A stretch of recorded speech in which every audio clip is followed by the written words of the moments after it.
Carol Roth, a former New York Wall Street banker who, woke up and went, am I on the wrong side?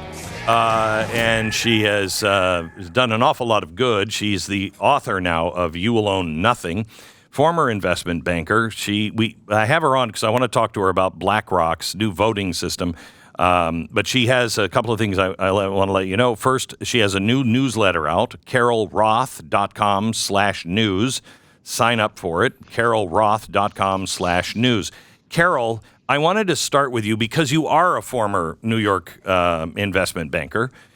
What is the fallout going to be on this Donald Trump conviction and $355 million fine? Never been done before. Not even with the Gambino crime family. They never did this. Yeah, okay, so I'm just going to correct San Francisco investment banker because I don't want to lump myself in with all of those New York investment bankers. Like that's any better. So right.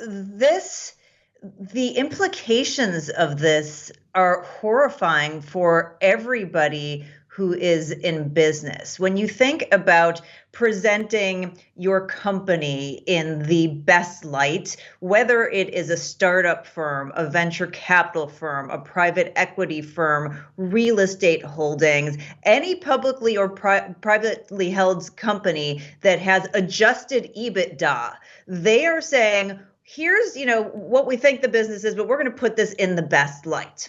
And what this particular judgment has done, in my opinion, has said, even if somebody hasn't gotten hurt, even if, the bank that you've presented this to or the investors said, hey, we made a ton of money, we're not a counterparty to the suit, that the state can come in and say, well, we don't think this is right. We've done our own calculations. We see that you have some, numbers that you got wrong here, and we're going to charge you with fraud civilly, not criminally, civilly, and then put in some insane judgment that is basically like sticking your finger in the air and seeing which way the wind blows, because there is no actual damages. The bank has said that they were not victimized, that they made a ton of fees. And so who really is the counterparty here? They're saying that there was some sort of ill-gotten gain. They made this up. And this has a incredibly disturbing implication for any business. If this is the standard, then basically I would say every business in the United States, somebody needs to be thrown in jail and assessed hundreds of millions of dollars, because this happens throughout all of business. I will tell you, if Elon Musk was still in California, I bet he'd be shaking in his boots, because if this can happen in New York, it could happen in California. And they're already going after him with all kinds of stuff. Even if you're on the right side currently, if your company ever falls against the state on anything, you're opening up yourself for the end. I mean, how much of an impact will this have on businesses being and locating themselves in New York? Well, that's the interesting question, because everybody thinks that it can't happen to them. Oh, it's Donald Trump. He's done, all of these things that we've heard about in the media. This can never happen to me. And there's a lot of ego and a lot of hubris, particularly with the financial services and other companies that are based in New York City.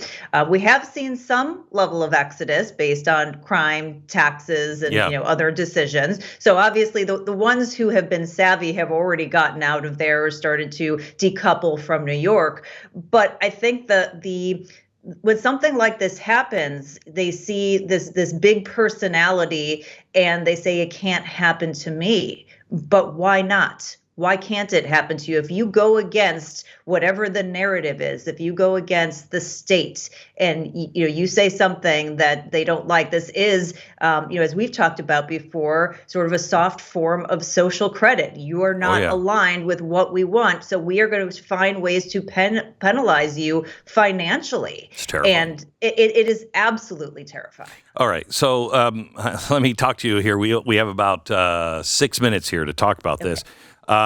Justin Haskins, who is my co-writer of my book, we talk about ESG and all of this stuff all the time, go back and forth.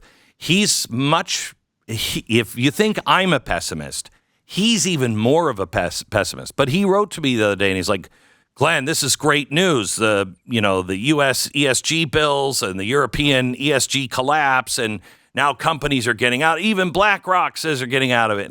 And I said, whoa. We're entering the time of an election, and this is also what every progressive institution does. They are exposed. Oh, we're not going to do that with your gas stove. And then they do it anyway in another form.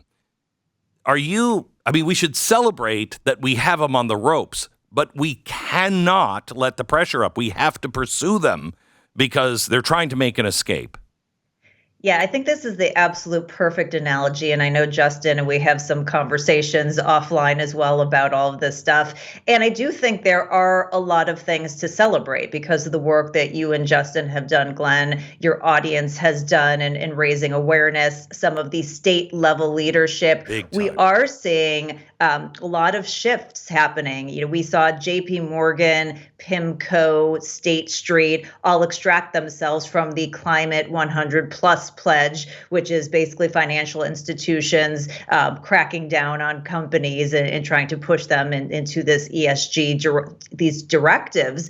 And so we just saw that happen this week. And part of that is because they are afraid of the legislation and being hit with lawsuits. In fact, BlackRock, which shifted from the U.S. being part of it to just Europe being part of it, they cited lawsuits, potential lawsuits, as one of the concerns. So this is, coming from the New York Times, coming from the mainstream media, they are scared, but it's not enough.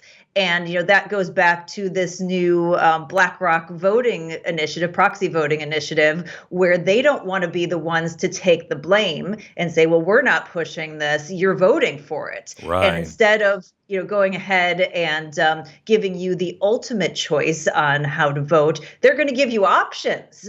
But of their options, almost all of them have to do, I know this is going to shock you, Glenn, with climate or climate impact or environment or social. I know it's a social responsibility. So I could have Soviet communism, Chinese communism, or North Korean communism, but I can choose. I can choose. You get a pick. Got it. All right. Wow, that's quite a choice. So go ahead. I was going to say, and it's the way they're doing it is obviously they've been paying attention to your program because they're trying to really manipulate you in one direction or another. They have this one choice that's called the ISS Catholic faith-based policy. So you're going, oh, okay, that's great. That's going to be aligned potentially with my values and patriotic values. But what they say is, quote, that it's aligned with social responsibility and, quote, the active ownership and investment philosophies of, broadly consistent with the objectives of socially responsible shareholders, as well as the teachings of Catholicism and Christianity. And then they talk about for, social environmental impacts that they're going along with, the social and environmental philosophies of Catholic-based teaching. Yeah, I mean, they're really trying to make sure that you don't read this and say, oh, this is going to be aligned with my values, but they're just pushing this in a different way to manipulate you. So now they can say that you're the one that voted for this. Unbelievable. So damn evil. It is. I'm looking at all of the things that are happening, like the farmers. That's kind of calmed down now over in Europe because the politicians said, you know what, you're right. You're right. We're not going to push those things. We're going to hold. There's an election coming out this summer. Yeah. And after the election, we'll bring that back up. But I think you're right. And I think these farmers just might be dumb enough to think that they won, but they didn't win. You cannot. This is like, any good war strategy. You cannot let them regroup, fall back and regroup someplace else. You must pursue them at some point because they're going to keep doing it over and over. They'll just pop up someplace else or under a different name or another new way to manipulate the reality. And if you don't pursue them, you have to start all over again. Yes, well, the farmers have obviously been very brave and they have been leading the way. And Yeah, I think that they may have won the battle, but they haven't won the war. There was an article that came out in the Financial Times this morning about here in the US about the amount of investment dollars that keeps increasing in terms of buying up farmland, and that the average age of farmers here in the United States is 58. I would imagine that there's similar demographics and issues going on around the world. So, they may be placating and saying, okay, we're going to drop this, but we know through the fight against natural asset companies, some of these other proposals that are coming to the table and things that they keep moving around, that they're finding other ways to achieve their objectives. I think the good news is that we are having an impact, whether it's the farmers, whether it's the listeners here using their voice. But I know it seems exhausting, but you've got to devote some part of every week to advocacy, because we're in a situation where like you said, you cannot let up. They're on the ropes, but if you let them get that second win, they're going to come back and, go back at you with some jabs and a right hook. Carol Roth, thank you so much. God bless. We'll talk to you again soon. Carol Roth, the author of You Will Own Nothing. She also has her new newsletter out. You can find it at carolroth.com/news.